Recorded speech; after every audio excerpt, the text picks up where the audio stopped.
Je commence mes journées d'études de japonais avec l'application Anki qui me permet de réviser mon vocabulaire ainsi que mes kanji. Ce que je fais, c'est que quand j'en ai l'occasion, je le fais directement dans mon lit, sur mon téléphone. Comme ça me permet, dès que je suis levée, d'avoir déjà fait quelque chose. Et du coup, ça me motive beaucoup pour la suite de la journée et ça m'évite de passer 3 heures à procrastiner, à vider cette application. Je vous montre au passage un petit peu comment j'ai organisé mon application. J'ai différents decks, j'ai du vocabulaire. J'ai fait des decks pour les verbes transitifs, intransitifs, pour les compteurs, etc. Comme vous pouvez le voir. Et je m'en sers aussi pour travailler mes kanji, donc vous le verrez dans la suite de la vidéo. Ensuite, je profite d'être encore dans mon lit le matin pour lire un petit peu. Je le fais aussi le soir, ça dépend des jours. Là, en ce moment, je lis beaucoup de témoignages par rapport à des événements qui sont passés au Japon. Donc là, pour le coup, c'est à propos du grand tremblement de terre du Kanto. Et une fois que je me lève, je vais écouter un petit peu de japonais avec Nihongo Kontepei.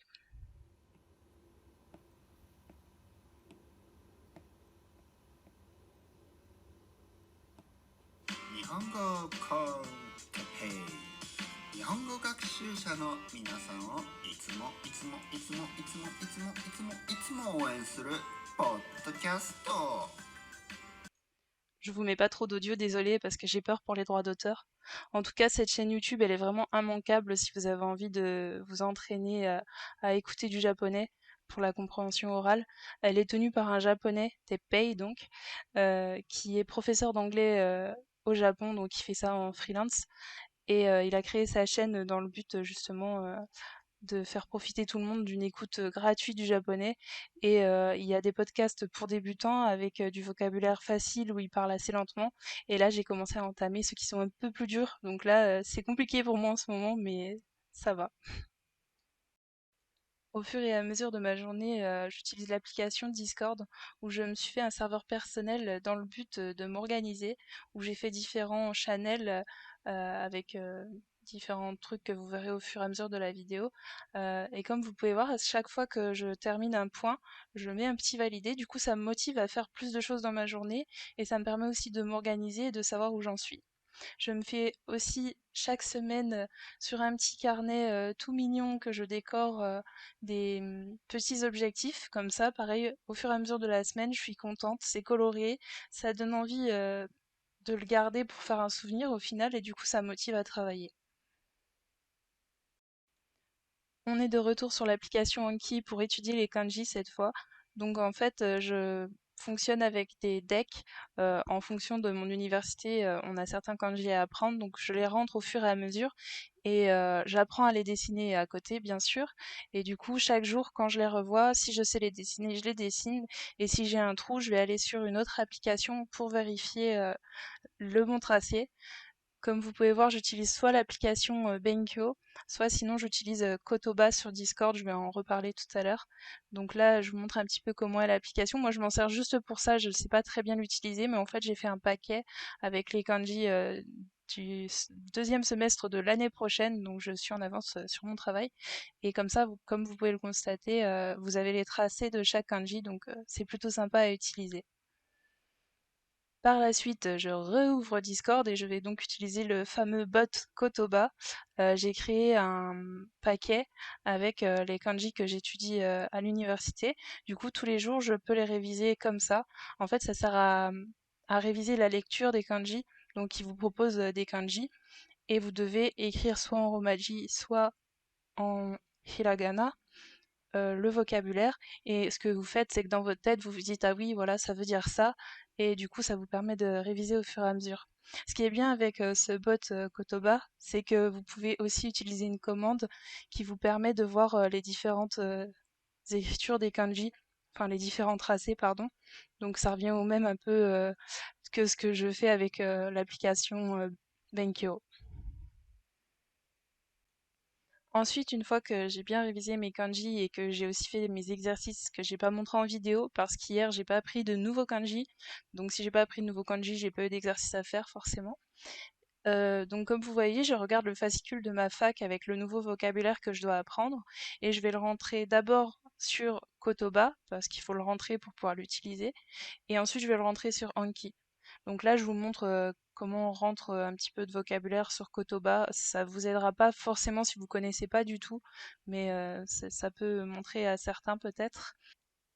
Ce que je fais au niveau du nouveau vocabulaire, c'est que en fait, je le rentre, par exemple, là, je l'ai rentré aujourd'hui, mais je vais apprendre à le dessiner que demain. Comme ça, déjà ce soir, ça me permet de l'avoir vu, de commencer à l'assimiler, et je trouve que ça rentre plus facilement en faisant comme ça, en fait. Le fait de le voir plusieurs fois parce que je l'entre dans plusieurs decks, le vocabulaire, et le lendemain, le fait de le revoir encore, ben, du coup, ça rentre super facilement. J'en apprends à peu près, j'apprends environ 4 kanji par jour. Aujourd'hui, j'en ai fait que 3, mais dans l'idée, j'en suis par là.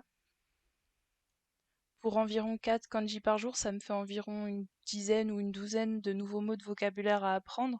J'ajoute à ça que j'utilise des manuels à côté où j'apprends du vocabulaire sans forcément apprendre à l'écrire. Ça me fait environ une vingtaine de mots à apprendre par jour. Du coup, ça reste raisonnable, ça me blinde pas le crâne et je peux progresser petit à petit. Je profite aussi que ce soit les vacances pour m'avancer aussi dans mes cours à la fac. Donc là, c'est le cours d'histoire du Japon du semestre qui va arriver au mois de septembre. Le petit avantage d'avoir été en distanciel pour les étudiants aussi, en tout cas pour nous, c'est que les profs ont donné des vidéos aux élèves et que du coup, forcément, nos aînés nous ont fourni les vidéos et ça nous permet d'avancer pendant l'été sur certains cours. Je vous montre un petit peu l'application Migi que j'utilise pas mal en ce moment, que j'ai découvert il y a quelques mois, mais que j'utilisais pas parce qu'il y avait certains bugs qui ont été patchés depuis, donc je suis super contente. Surtout que j'ai la version payante. Alors ce qui est dommage, c'est que la version payante, c'est seulement annuellement et vous pouvez pas l'acheter à vie, en tout cas pour le moment, donc je trouve ça un petit peu dommage. Mais bon, c'est une application en fait pour vous entraîner surtout pour passer les tests de japonais, donc les JLPT.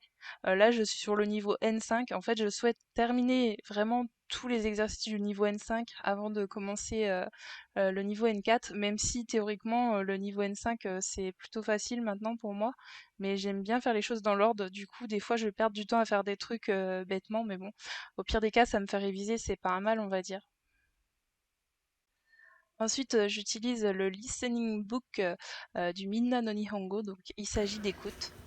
皆さん、今から飛行機に乗ります。乗ってから10分ぐらいコンピューターや携帯電話を使わないでください。危ないですから立たないでください。それからトイレも行かないでください。はい、10分ぐらいですね。3、皆さん、ここは国の図書館です。大切な本がたくさんあります。今から入りますが、飲み物や食べ物はカバンの中に入れてください。図書館の中で出さないでください。入れましたか？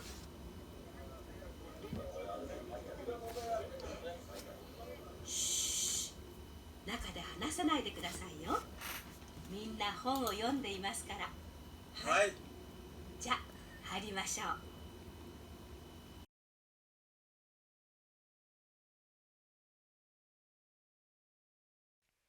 Et pour terminer, je vais vous présenter un petit peu un des deux manuels que j'utilise en ce moment.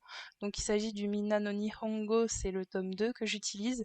J'utilise aussi le Try N4, comme vous avez pu le voir. J'espère terminer ces deux manuels avant ma rentrée, c'est le 20 septembre, donc il y a moyen, je suis au milieu des deux bouquins.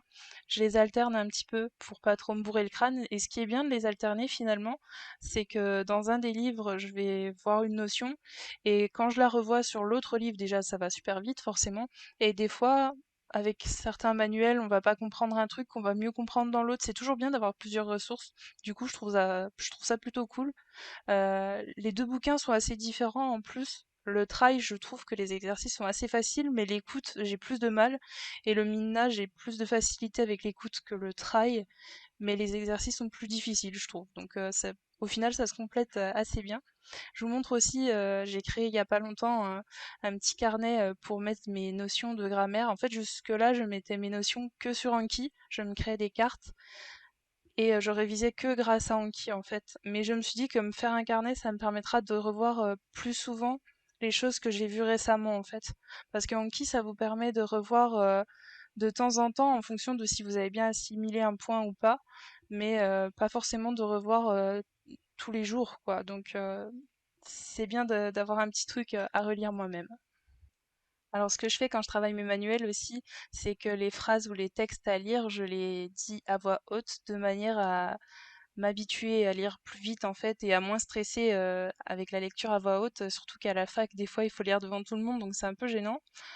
Et quand je réponds aux questions aussi, j'essaye de répondre aussi à l'oral avant d'écrire, parce que ça me permet de répondre un peu plus naturellement, je pense, parce que quand vous êtes en train d'écrire, vous avez grave le temps de réfléchir à ce que vous allez écrire, je trouve.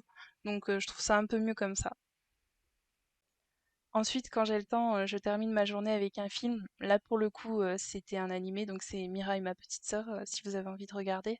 En ce moment, il y a un cycle de cinéma japonais sur Arte, si jamais ça vous intéresse, et c'est là où j'ai regardé ce film, du coup.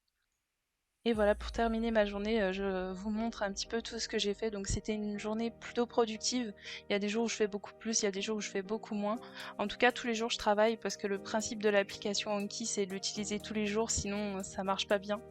Et voilà, je vous montre mon petit carnet tout plein de couleurs. Et je vous remercie d'avoir regardé la vidéo. À bientôt j'espère. Ciao ciao.